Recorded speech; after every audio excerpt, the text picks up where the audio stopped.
எல்லாருக்கும் பார்த்திங்கன்னா காலையில் குழந்தைங்க ஸ்கூல் போனதுக்கப்புறம் ஒரு ரிலாக்ஸேஷன் கிடைக்கும்.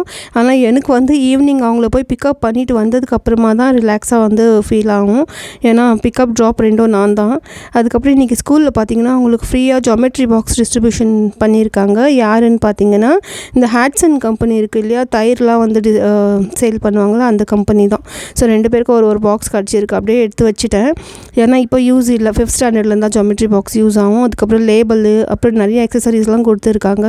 சரி, இதெல்லாம் கூட இப்போது போட்டாச்சு கவரு, செகண்ட் டேர்முக்கு யூஸ் ஆகும்னு எடுத்து வச்சுட்டேன். அதுக்கப்புறம் ஈவினிங் அவங்களுக்கு ஏதாவது செய்யலான்னு சொல்லிட்டு யோசித்தேன். சரி, இந்த பன்னீர் டேக்கோஸே செய்யலாம். கொஞ்சம் பன்னீரும் இருந்துச்சு. ஏன்னா அது ரெசிபி ஃபுல்லாக நான் இதுவரையிலும் போடல. லாஸ்ட் டைம் அதுக்கு நல்ல ரெஸ்பான்ஸும் இருந்துச்சு. ஸோ அந்த ரெசிபி போடலான்னு சொல்லிட்டு கொஞ்சமாக பட்டரில் கொஞ்சம் சீரகம், பூண்டு ரெண்டும் நல்லா வதக்கிட்டு கொஞ்சம் வெங்காயம் ஆட் பண்ணிக்கலாம். அதுக்கப்புறம் ஒரு தக்காளி அதையும் ஆட் பண்ணி உப்பு போட்டு நல்லா மஷியாக ஒரு வரல வதக்கிக்கலாம். கேரட்டு கொஞ்சமாக துருவி போட்டுக்கலாம். நல்லா இந்தமாரி வதக்கி விட்டுட்டு சில்லி பவுடர், கொஞ்சம் மஞ்சள் பொடி, இந்த ஆரிகானோ கொஞ்சம் போட்டுக்கலாம்.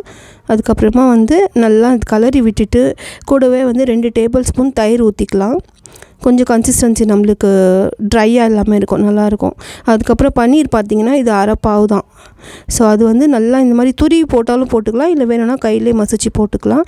ஸோ அதுவும் ஆட் பண்ணிவிட்டு எல்லாத்தையும் மிக்ஸ் பண்ணிவிட்டு சீஸ், இது எங்கிட்ட க்யூப் ஒன்று இருந்துச்சு, ஒரு ஸ்லைஸ் இருந்துச்சு. ஸோ உங்கள்கிட்ட எது இருந்தாலும் உங்கள் தேவைக்கு ஏற்ற மாதிரி சீஸ் நிறைய பிடிக்கணும், நிறையும் போட்டுக்கலாம். 2-3 ஸ்லைஸ் டேஸ்ட்டாக தான் இருக்கும். அதை மூடி வச்சு ஒரு நிமிஷம் இருந்தால் போதும். ஏன்னா அதுக்கப்புறம் சப்பாத்தி உள்ள வச்சு நம்ம அகெயின் சூடு பண்ண போகிறோம். அப்போ அந்த சீஸ்லாம் மெல்ட் ஆகிடும். ஸோ இப்போ பன்னீர் வந்து இது மாதிரி வச்சுட்டு சப்பாத்தியை ரோல் பண்ணாமல் இந்த மாதிரி ஒரு 3ஆக மடிச்சிட்டோன்னா நல்லா ஒரு ஃப்ளாட்டான சர்ஃபேஸ் கிடச்சிடும். ஸோ நம்ம சூடு பண்ணும்போது நல்லா நம்மளுக்கு கொஞ்சம் கிறிஸ்பியாக கிடைக்கும். அதுதான் வந்து இந்த ரெசிபிக்கே வந்து கொஞ்சம் டிஃப்ரென்ஸ் கொடுக்கும். இது வந்து ஏன்னா ஸ்கூலில் போயிட்டு ஒரு 2-3 மணி நேரத்துக்கு அப்புறமா தான் சாப்பிடுவாங்க.